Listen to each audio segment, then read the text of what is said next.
여러분, 한번 상상해 보세요. 병원에 갔는데 의사 선생님이 처방전으로 알약이 아니라 스마트폰 앱을 깔아주는 겁니다.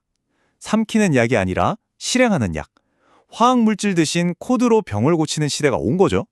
오늘 이야기해 볼 주제는 바로 이 혁신적인 미래, 디지털 치료제의 진짜 모습입니다. 우리가 아플 때 보통 뭘 하죠? 네, 약을 먹었죠. 지금까지의 치료는 이게 당연했습니다. 그런데 이제 그 옆에 약을 한다는 새로운 개념이 등장했어요. 먹는 약과 하는 앱.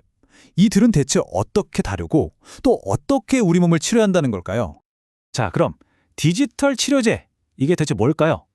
핵심부터 말씀드리면 이건 그냥 우리가 심심할 때 하는 건강관리 앱이랑은 차원이 다릅니다. 디지털 치료제는요, 아주 엄격한 임상시험을 통과해서 효과를 과학적으로 증명해야 하고요. 무엇보다 의사의 처방이 꼭 필요한 전문 의약품입니다. 한마디로 질병을 예방하고 관리하고 또 치료하기 위해 만들어진 소프트웨어인 셈이죠. 아니 근데 이런 생각은 대체 어떻게 시작된 걸까요? 이 새로운 약이 세상에 나오기까지의 과정을 한번 따라가 보시죠. 모든 이야기의 시작은 2017년으로 거슬러 올라갑니다. 페어 테라퓨틱스라는 회사의 리셋이라는 앱이 세계 최초로 미국 FDA 승인을 받으면서 역사의 첫 페이지를 열었죠. 그리고 진짜 기폭제가 된 건 바로 코로나19 팬데믹이었습니다. 비대면 진료가 필수가 되면서 시장이 그야말로 폭발적으로 성장하기 시작했고요. 그리고 드디어 2024년 우리나라에서도 불면증 치료 앱 에임메드가 건강보험 적용을 받기 시작했습니다. 이제 우리에게도 정말 본격적인 디지털 치료제 시대가 열린 겁니다. 그렇다면 이 디지털 약의 약효 성분, 그러니까 핵심 기술은 과연 뭘까요?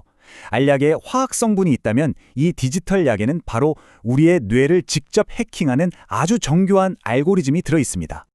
자, 이게 어떻게 작동하는지 한번 보세요. 정말 신기합니다. 이걸 닫힌 루프 시스템이라고 부르는데요.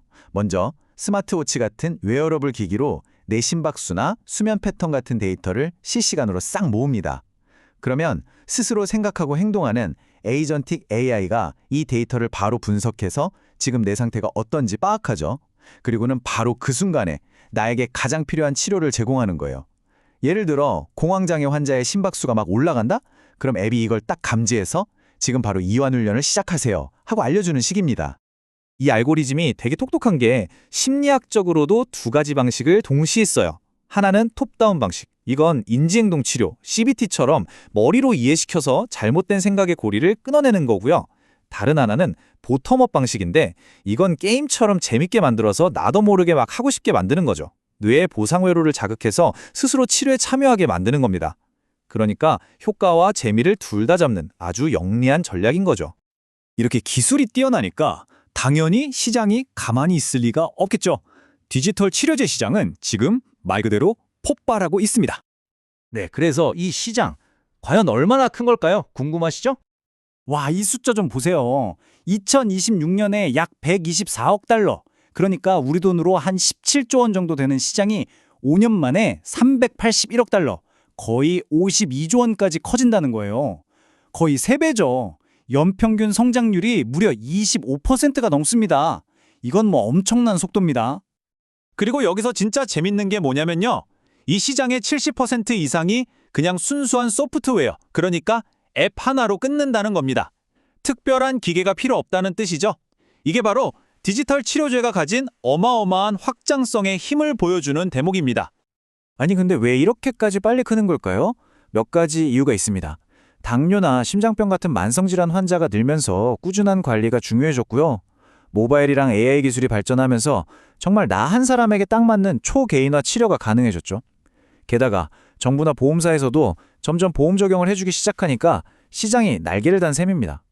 하지만 여러분, 어떤 약이든 부작용이 있잖아요. 이 새로운 디지털 약도 예외는 아닙니다. 우리가 함께 고민해봐야 할 문제들이 있죠. 우리가 풀어야 할 숙제들이 몇 가지 있어요. 첫째, 내 가장 민감한 심리 데이터를 과연 어떻게 안전하게 지킬 것인가 하는 데이터 프라이버시 문제. 둘째, 스마트폰이 익숙하지 않은 어르신들은 이 좋은 치료에서 소외될 수 있는 디지털 격차 문제. 그리고 마지막으로 만약에 AI 알고리즘이 실수해서 문제가 생기면 그 책임은 개발사가 져야 하는지 아니면 처방한 의사가 져야 하는지에 대한 책임 소재 문제도 남아 있습니다. 이런 걱정들이 그냥 걱정으로만 끝나는 게 아니라 실제로 시장 성장을 가로막는 요인이 되기도 합니다.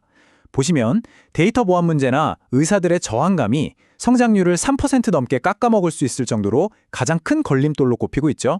또 개발하는 데 돈이 너무 많이 들고 아직 장기적인 효과 데이터가 부족하다는 점도 시장이 더 빨리 크는데 발목을 잡는 요인들입니다. 이런 여러 과제들에도 불구하고 디지털 치료제는 이미 거스를 수 없는 아주 큰 흐름이 됐습니다. 그렇다면 미래의 처방전은 과연 어떤 모습일까요?